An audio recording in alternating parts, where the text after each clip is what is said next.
So, ayan, mag-unbox tayo ng mga ito. Kita mo yan, haba? Dami na namang dumating na mga kung ano-ano nyo. Ano kayang unahin natin dyan? Unahin natin itong maliit. So, ayan. Ito palang maliit ay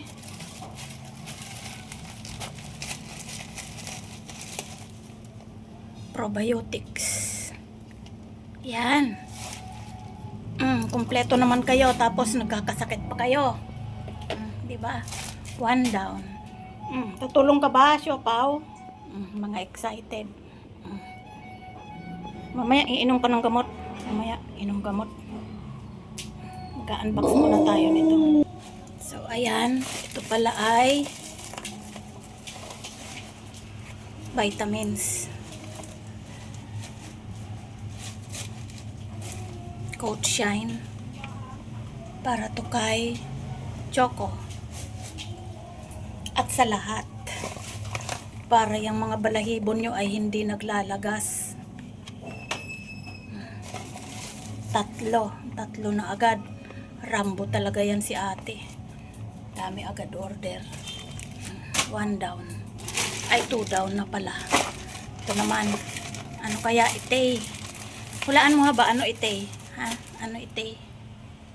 Ayan ang salbahing si Siopaw habang nag-unbox ay umiihi. Huli ka. Saan ka umiihi? Dati sa CR, ngayon dyan. Ito mo? Ew. Ew. Nag-isip ka pa kung tama yung ginawa mo. Di ba, Pao? Tama yan. Diyan ka wiwit. So, ito pala ay dental sticks. Naubusan kasi kami guys ng dental sticks. Excuse me. Kaya ayan, isa, dalawa, tatlo, apat, lima, anim na dental sticks. Yan. Oy, umalis ka na dyan. Ayan na yung plastic mo. So, ito namang malaki. Palagay ko kay Choco ito. So, ayan. Ito palang malaki ay treats yata ito. Tapos ito, vitality ni Choco. Nagupit ko pa. Diba, lilagyan ko na lang ng scotch tape kasi meron pa siya dun konti eh. So, ayan. Buksan nating maigi. So, box lang pala. Box lang pala to, hindi pala to treats. Kung di, pagkain ni Haba. Ayan. Kasi si Haba ay may allergy sa manok. Kaya mula ngayon, hindi na kami nagpapakain ng manok. Kami na ang nag-adjust. Di na rin kami mag-uulam ng manok. Ayan, kakain ka niyan, Choco. Ha? Excited kayo? Baba natin. Ilan ba yan? Ay, wag na nating alisin dyan pala. Tingnan lang natin kung tama ang bilang. Yan. Ano kaya yan mga nakapla? Ay, sa pin lang pala yun. So, 2, 4, 6, 8, 10. 10 na vitality. Kasi yung Royal kanina in can guys, sobrang mahal. 400 ang isang lata. 400 mahigit. So, hindi natin afford yun. Dito lang tayo sa medyo mura-mura. Yan. Vitality. Yan. So, ayan. Nakikigulo din ang ating si Siopaw. Asa na yung vitality ni Pau Pau? Ni Choco. So, ayan na. Ang vitality ni Choco. Parang ayaw ipakuha. Napuluputan ng scotch tape. Ay, ng packaging. So, ayan. Para kay Choco. Ayan. Si Choco ay masela ng tiyan. Kaya ito ang kanya. Nagupit ko pa guys. Oh, hindi ko akalain na yan ang laman. Order kasi ng anak ko to eh. Ayan. Dami ng packaging. Parang ayaw ipakuha. So, yun lang ang ating share ngayon. Dumating na naman ang kanilang pagkain. Ayan, tambak ang basura. Ayan si Choco. Gustong gusto niya yung ganyan. So, yun. Aside dyan, excited ka, Choco? Anggit ka na naman kay Siopaw na nandyan sa ilalim. So, ayan. Ayan ang mga dumating. Dami nyo na namang treats. Ayan. Lagi kayong priority ni ate. Love na love kayo. Pati vitamins, probiotics, lahat kumpleto. So, ayan. Oh, diba? Love na love kayo ni ate. Ito butas. Kailangan natin yan scotch tape. So, ayan, 6 na vitality. Ilang araw mo kayang magtatagal yan? Ha? Ay, hindi. 10 pala. 2, 4, 6, 8, 10. 10. Ilang araw mo kayang magtatagal yan, haba? Ha? Kayo? Kasi guys, kahit si haba lang ang may allergy, ang ginagawa ko, hindi na talaga ako nagpapakain sa kanila ng manok kasi mahirap na. Kasi nung nagka-allergy si haba, nung nagkaroon siya ng allergic dermatitis, ang huling kinain niya nun ay ribs ng baboy. Pork ribs na pasalubong namin sa kanya. Galing sa Mary Grace kasi doon kami kumain. Nag-start na siyang mga tinon. Hindi ko alam, baboy naman yung kinain niya. Pero kasi kinabukasan, may treats naman sila. Twice a week sila ay nag-cheat day. So sa cheat day, it's either baboy or manok. Atay ng baboy or atay ng chicken. So hindi ko alam kung saan nagmula doon, kung saan niya nakuha yung allergic dermatitis niya. Ang tagal gumaling. Linggo-linggo nasa vet siya kasi nga itong kanyang yan. Pagaling na hindi na gaanong mapula at hindi na rin siya masyadong nagkakamot. Kaya sana gumaling na siya ng tuloy-tuloy kasi bawat punta niya sa vet, kulang-kulang 10 ang gastos. Saan tayo kukuha ng ganun haba? Itong latest mo ay naka 6,860 yata yun kung napanood nyo yung video ko guys. Saan tayo kukuha ng ganun linggo-linggo? Ha, haba? Oy, wag ka nang pala sagot. Walang chimken. Kahit anong part ng chimken, wala.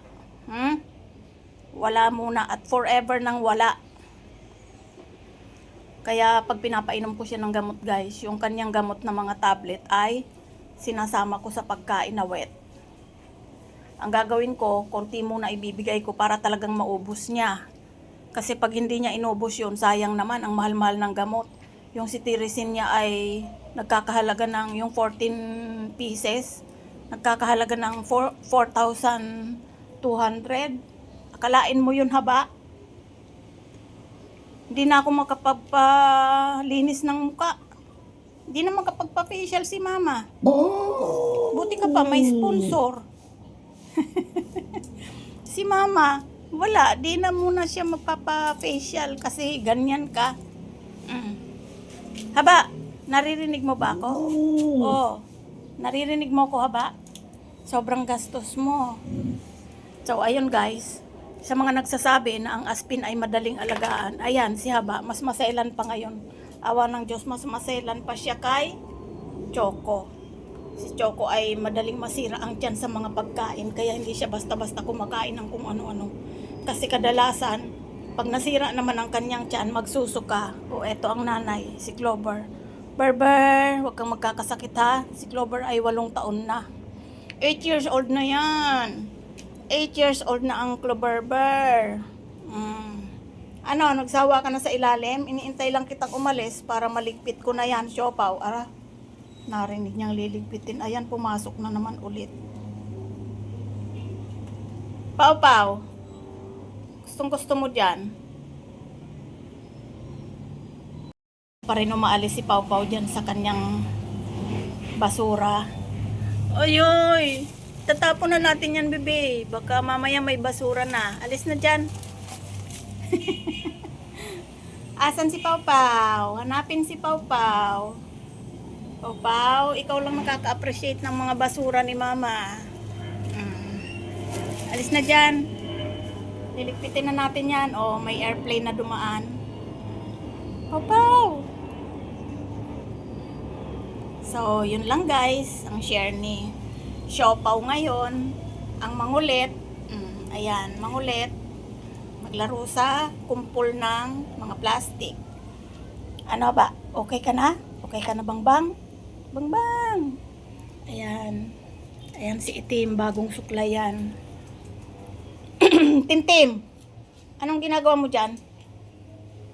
Haba, iinom ka na ng gamot. Magdidikdik na si Mama ng gamot mo. Ang dating na mga pagkain nyo at treats. Ayan. Vitamins. Ayan. Tapos, pagkain. Magtitindahan na ba tayo? Ha? Magtitindahan na ba tayo ng pagkain nyo? Ha? Magtitindahan na tayo ng vitamins. Yan.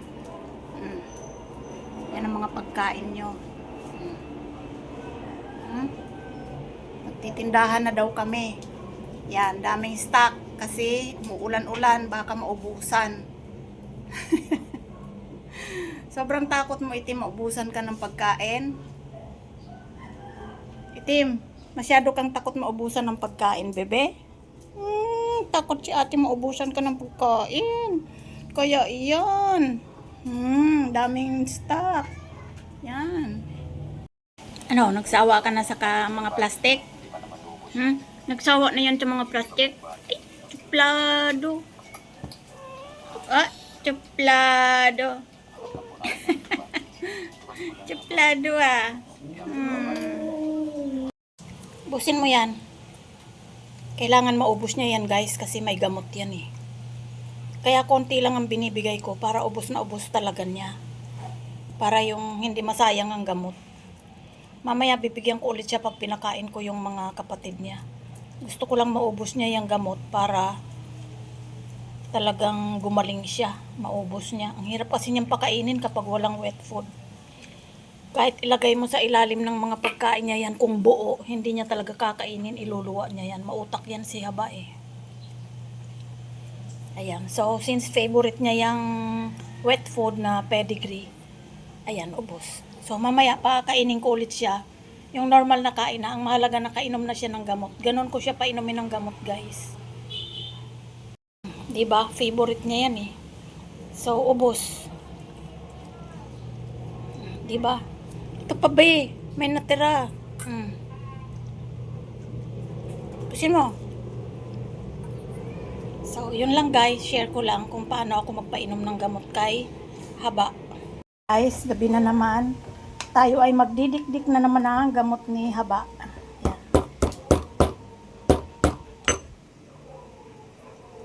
Ayan, ilalagay natin dito sa wet food. Durugin natin yan. Kaya ba, yan, gamot. Ayan, kailangan durog na durog. Kasi kung hindi durog na durog yan, ay hindi niya yan iinumin. Iluluwa niya yan. Pipiliin lang niya yung dog food. Ang aking mga alaga ay gutom na. Yan, durog na durog na. So, ilalagay natin dito sa kanyang wet food. Ganyan ang pagpapainom kay Haba. Yan. Tataktak natin itong kanyang gamot dito. Yan, ayan na. Ayan ang gamot ni Haba. Hindi niya alam may mga gamot yan. Yan. Dagdagan pa natin. Siyempre, baka may natira. Sayang, hindi maubos. Siyempre, ang may wagang lamas ni Mama para even ang pagkaka-mix ng kanyang gamot. Kasi pag hindi, hindi na niyang kakainin. So, ayan.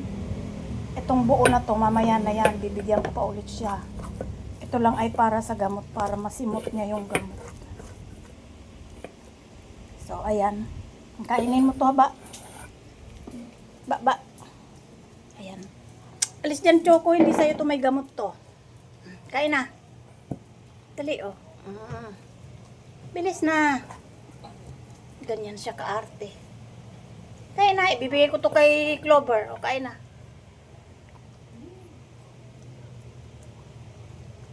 Kailangan pilitin para gumaling. O, diba? Hindi naman halata yung gamot. Ubusin. Kasi pag buo yung gamot, guys, iluluwan niya yan. O kaya pipiliin lang niya yung dog food. Eh, pag ganyang durog, wala siyang choice. Kakainin niya yan. O, ramdam niya yung mapait siguro. Kaya tumigil siya. O, diba? Mautak yan eh. Sinong may sabi na ang aspin ay walang utak? Baka siya ang nagkulang sa utak, no? Haba? Galing nga, oh. Siyempre, matalino naman daw ang matching, napaglalalangan din. Kaya ayan, ubos ni Haba. Naubos lahat ng gamot, oh. Walang tira. Oh, diba? Ang galing. So, mamaya kakain ka pa ulit kasi konti lang to eh. Yan, simot. O, diba, galing-galing ni Bambang. Ubos ang gamot. Ayan ang kanin, guys. Magpapakain tayo ng ating mga alaga. Lalagyan natin ng dog food. Holistic yan, guys. Isa, dalawa. Tapos, lalagyan ko yan ng ganito. Isang buo. Naubusan kasi ako ng pedigree. Siyempre, tulad ng lagi kong ginagawa, lalamasin natin yan para even ang spread ng wet food. Kasi guys, kapag hindi even ang wet food, parang wala silang ulam, di nila yan kakainin. Masayang-masaya na sila dyan. O, diba? Ang ganda. Ang ganda ng pagkakamix. Kumbaga may kanin na sila, may dog food pa. Hypoallergenic to, guys. Kasi yung pedigree ko ay lamb. Tapos, kasi nga si Haba ay may allergy. So, damay-damay na sila. Bawal na sila sa manok. Yan. O, diba?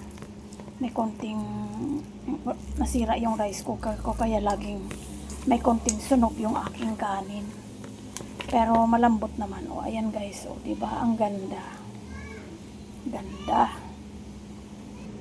So, ayan na nga guys. Na-distribute ko ng pantay-pantay yan. Yan. Pantay-pantay yan. Yan. 4. Yan. Tapos, lalagyan natin ng vitamins. So, yung nilalagay kong vitamins, guys, hindi ko na napakita lahat. Ito yan. Yan. Kasi tayo lang ang nagvi-video. Yan. Omega fatty acid. Para sa kanilang maintenance. Kasi nga, yung kanilang mga balahibo ay naglalagas. May time na naglalagas sila, tapos minsan nagkakaroon ng kati-kati.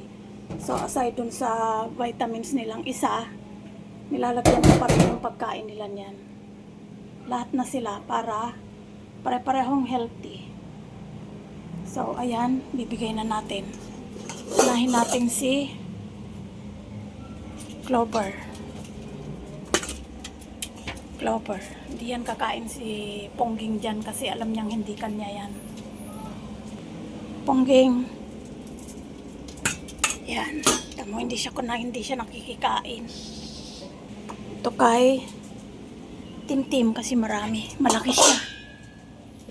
Ito kay Habangbang kasi naggagamot yan. Bangbang. Kain na. Ubusin mo yan ha. Kain na.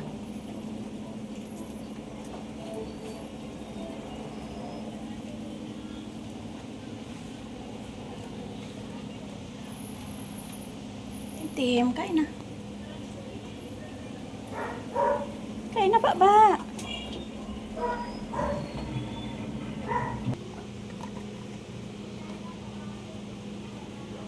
Paubos na yung isa, kaya nagbukas na naman ako ng bago. Yan. So, yun lang guys. Ganun ako magpakain ng alaga. Yan. Hindi ako nagpapawala niyan kasi maganda sa health ng aso yan. So, syempre, kahit naman may ganyan, nagkakasakit pa rin. Ganun talaga, hindi naman sila immortal eh. So, yun lang.